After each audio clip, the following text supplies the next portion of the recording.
प्रत्येकाच्या डोळ्यात अश्रू उभे राहील. म्हणजे तो दादांच्या पार्टीचा असेल, दुसऱ्या पार्टीचा असेल, परंतु दादांनी जे राज्यातील जनतेला जे प्रेम दिलं, त्या प्रेमाचीच ती पावती होती.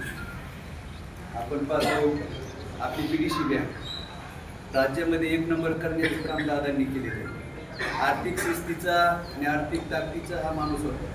दोन शुगरसारखा कारखाना म्हणजे अत्यंत शिस्तबद्ध कारभार दादांचा असायचा. क्वालिटीमध्ये कधी तडजोड केली नाही, कामाच्या दर्जात कधी तडजोड केली नाही. त्याचं जरी आणि झाडांवर दादांनी अतिशय प्रेम केलं. बारामतीचे जर रस्ते पाहिले तर संपूर्ण रस्त्याला जाळी. अशा या सर्व क्षेत्रात चांगलं काम करणारे दादा आपल्यातून गेले. त्यांना भावपूर्ण आदरांजली व्यक्त करतो या ठिकाणी.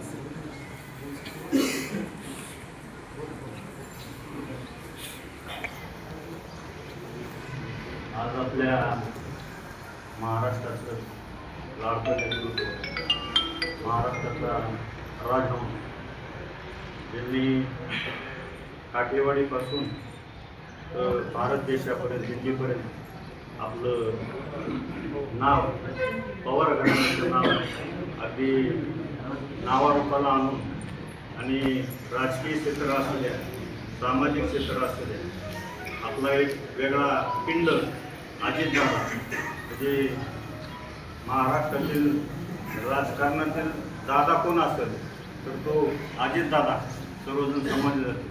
आणि प्रत्येक गावामध्ये एक ठराविक 3-4 लोक नावानिशी ओळखणारा नेता. आज 2 महिन्यामध्ये मला 4 वेळा दादांची भेट झाली.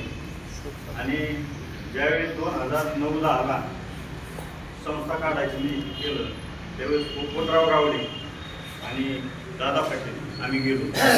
अशाच आम्ही करतोय. तर दादांनी प्रश्न विचारला, अरे संस्था काढायची सोपी पण चालवायची खूप अवघड आहे, कारण ह्याला जे पगार आहेत ते 5व्या 6व्या वेतन आयोग 7 ते 8 दादांची शिफारस पत्र आहे. आणि या 4 दिवसात ज्यावेळेस मी भेटतो दादांना, तर अशी परिस्थिती आहे. आणि मी दादांना सांगितलं की माझं एवढं स्क्वेअर काम आहे. तर दादा म्हणले तू कसं काय केलं एवढं? दादा शेतकऱ्याचा मुलगा आहे आणि तुम्ही पाय ठेवायची माझी अपेक्षा आहे. हे राजकारणामुळं मला दादा पाटील मागं म्हणलं, अशोक पवार म्हणले, पण तुमचे काय माझ्यासून खरं लागले नाही दादा. तर आता सुद्धा दादांचं नाव 2 कॉलेज आहे, एक BEd कॉलेज आहे, त्याची परमिशन 5 वर्ष झाली. तर म्हणलं दादा तुला ॲडमिशन होत नाही. तू म्हणले ठीक आहे.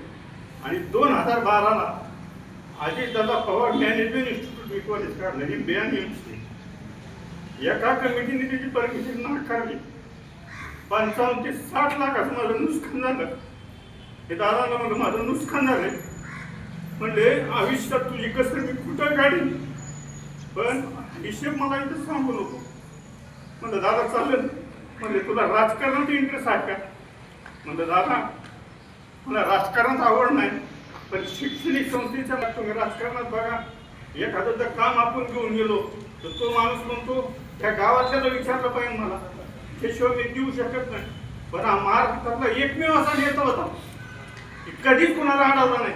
त्याला माहीत होतं की हा विरोधी पक्षातला आहे, त्यांनी मला विरोध केलेला आहे, पण ह्या माणसाने कधीच विरोध केला नाही. आज 17 वर्ष माझ्या संस्थेला कधी ताकद दिली. राजकारणात कुठलं पद प्रतिष्ठा नसू द्या, पण आज राज्यपाल या नावाने आज महाराष्ट्रात नाव आहे. आणि कोणाचं नाव दिलं? सुनेत्राच्या नावाने, सुनेत्राच्या नावाने सुद्धा माझं कॉलेज आहे, BEd कॉलेज आहे, त्याला ॲडमिशन नाही. आधी आहे म्हणजे पवार घराणं. आणि मला आठवतंय लहानपणापासून ज्या वेळेस पवार आले, म्हणजे आमचा पाटीलवाडा असू द्या, गावात रानातलं घर असू द्या, आम्ही वाढलंय त्यांना. आणि घटना झाली की म्हणजे शब्दात व्यक्त करण्याजोगीच नाही, कारण ही जे नेतृत्व आहे ते कधीही भरून येण्याजोगं आहे. कुणाला विश्वास बसत नाही अजून सुद्धा ही घटना झालेली.